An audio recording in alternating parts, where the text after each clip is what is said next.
കൃഷ്ണ ഗുരുവായൂരപ്പ ശരണം. പൊന്നുണ്ണിക്കണ്ണൻ്റെ ഉഷപ്പൂജ അലങ്കാരം രാവിലെ 4 മണിയോടുകൂടി മലർനിവേദ്യം കഴിഞ്ഞ് ശ്രീകോവിൽ നട തുറന്നു. പൊന്നുണ്ണിക്കണ്ണനത് ആ ശ്രീലകത്ത് പുഞ്ചിരിച്ച് നിൽക്കണു. നെയ്വിളക്കുകളെല്ലാം നിറഞ്ഞ് കത്തുന്നുണ്ട്. അതിൻ്റെ ശോഭയിൽ പൊന്നുണ്ണിക്കണ്ണൻ്റെ പുഞ്ചിരിക്ക് കൂടുതൽ കൂടുതൽ ഒരു ഭംഗിയുണ്ട്. പൊന്നുണ്ണിക്കണ്ണൻ്റെ തിരുമുഖം ചന്ദനം ചാർത്തിയിട്ടുണ്ട്. നെറ്റിയിൽ ഒരു സ്വർണ്ണഗോപിക്കുറി അണിയിച്ചിട്ടുണ്ട്. ചെവിയിൽ ചെവിപ്പൂക്കൾ വെച്ചിട്ടുണ്ട്. മാറത്തൊരു സ്വർണ്ണത്തിലകവും 2 സ്വർണ്ണമാലകളും ചാർത്തിയിരിക്കുന്നു. പൊന്നിൻ കിങ്ങിണി കെട്ടി പട്ടുകോണകം കൊടുത്ത് ഒരു പീതാംബരപ്പട്ടും പച്ചപ്പട്ടും കൂട്ടിക്കെട്ടി ഞൊറിഞ്ഞെടുത്തിട്ടുണ്ട്. ആ പച്ച കളറിലുള്ള പട്ട് ഭഗവാന്റെ വലത്ത് സൈഡിലേക്ക് നീട്ടിയിട്ടുണ്ട്. അതേമാതിരി തന്നെ ഇടത് സൈഡിലേക്ക് അത് ആ പീതാംബരപ്പട്ട് ഞൊറിഞ്ഞെടുത്ത് നീട്ടിയിട്ടുണ്ട്. കാണാൻ എന്തൊരു ഭംഗിയാണെന്നറിയോ. പൊന്നുണ്ണിക്കണ്ണൻ്റെ കയ്യിൽ ഓടക്കുഴലുണ്ട്, താമരയുണ്ട്. സ്വർണ്ണ കിരീടം ചാർത്തി, കിരീടത്തിന്മേൽ 2 തിരുമുടി മാലകളും 2 വലിയ വനമാലകളും ചാർത്തിയിരിക്കുന്നു. അങ്ങനെ സുന്ദരനായി പുഞ്ചിരിച്ച് നിൽക്കുന്ന സച്ചിദാനന്ദ കട്ടയെയാണ് നട തുറന്ന സമയത്ത് ഭക്തന്മാരെല്ലാവരും കാണുന്നത്. ഭക്തന്മാർക്കെല്ലാവർക്കും സന്തോഷത്തിൽ ആറാടി ആ പൊന്നുണ്ണിക്കണ്ണൻ്റെ തിരുനാമങ്ങളും ചൊല്ലി, നാരായണനാമം ചൊല്ലി, ഉറക്കെ ഉറക്കെ ചൊല്ലി ആ കണ്ണൻ്റെ അടുത്തേക്ക് അതാ ഓടി ഓടി ഓടി ഓടി പോണു. ആ സോപാനപ്പടിയിൽ നിന്ന് കണ്ണനെ കൺകുളിർക്ക കണ്ട് ആ കണ്ണൻ്റെ തൃക്കാൽക്കൽ വീണ് നമസ്കരിക്കണു, പ്രാർത്ഥിക്കണു. കണ്ണൻ്റെ അനുഗ്രഹം അവർക്കെല്ലാവർക്കും ഉണ്ടാവണു. ആ സുന്ദര രൂപം നമുക്കും നമ്മുടെ മനസ്സിലേക്കൊന്ന് ആവാഹിച്ചാലോ. എല്ലാവരും പ്രാർത്ഥിച്ചോളൂ.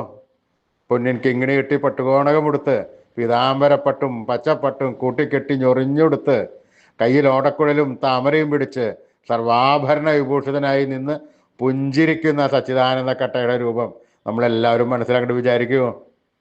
നല്ലപോലെ വിചാരിച്ചോളൂ. ആ പൊന്നുണ്ണി കണ്ണനതാ നമ്മുടെ മനസ്സിൻ്റെ ഉള്ളിൻ്റെ ഉള്ളിലേക്ക് അതാ കയറി വരണു. ആ പൊന്നുണ്ണിക്കണ്ണൻ അവിടെ എത്തിക്കഴിഞ്ഞാൽ ആ കണ്ണനെ അവിടെ കൂട്ടിപ്പിടിച്ച് അവിടെ നിർത്തി അവിടെ പ്രതിഷ്ഠിച്ച് ആ കണ്ണനുമായി കുറച്ചു നേരം സംവദിച്ച് ആ കണ്ണനെ ഒന്ന് കൊഞ്ചിച്ച് ഒന്ന് ലാളിച്ച് ഒരു മുത്തം കൊടുത്ത് ആ കണ്ണൻ്റെ തൃക്കാൽക്കൽ വീണ് നമസ്കരിച്ചോളൂ, പ്രാർത്ഥിച്ചോളൂ. കണ്ണൻ്റെ അനുഗ്രഹം നമുക്കെല്ലാം ഇപ്പോഴും ഉണ്ടാവും. കണ്ണൻ്റെ തിരുനാമങ്ങൾ ഉറക്കെ ഉറക്കെ ജപിച്ചോളൂ. നാരായണ നാരായണ നാരായണ നാരായണ. സ്നേഹത്തോടുകൂടി, ഭക്തിയോടുകൂടി, വിശ്വാസത്തോടുകൂടി കണ്ണൻ്റെ തിരുനാമങ്ങൾ ഉറക്കെ ഉറക്കെ ജപിക്കുക. അത് കണ്ണൻ കേൾക്കും. കേൾക്കാതിരിക്കാൻ കണ്ണന് പറ്റില്ല.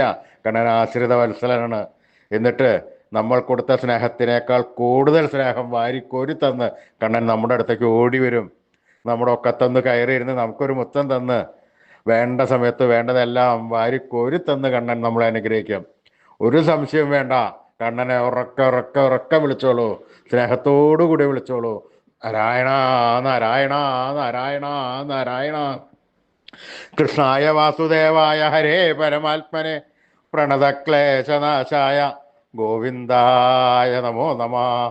കൃഷ്ണായ വാസുദേവായ ഹരേ പരമാത്മനെ പ്രണതക്ലേശനാശായ ഗോവിന്ദായ നമോ നമ. കൃഷ്ണായ വാസുദേവായ ഹരേ പരമാത്മനെ പ്രണതക്ലേശനാശായ ഗോവിന്ദായ നമോ നമ. അച്യുതാനന്ദ ഗോവിന്ദ അച്യുതാനന്ദ ഗോവിന്ദ അച്യുതാനന്ദ ഗോവിന്ദ. ഈ നാമത്രയ മന്ത്രം നമ്മളെല്ലാവരും ദിവസേന ഉപാസിക്കുക. നിത്യവും ഉപാസിച്ചു കഴിഞ്ഞാൽ നമുക്ക് ആയുരാരോഗ്യ സൗഖ്യം, സർവ്വസമ്പൽ സമൃദ്ധി, സർവ്വ ഐശ്വര്യം, സന്തതി പരമ്പരകൾക്കെല്ലാം ശ്രേയസ് ഉണ്ടാവുന്നതാണ്. ഋഷീശ്വരന്മാർ തലമുറകൾ കൈമാറിത്തന്ന ഈ അമൂല്യനിധി നമ്മൾ വിട്ടുകളയരുത്. നമ്മൾ ജപിക്കണം. നമ്മുടെ വരും തലമുറകൾക്ക് ഇത് ഉപദേശിച്ചു കൊടുക്കണം. അവരെ കൊണ്ട് ദിവസേന ചൊല്ലിക്കണം.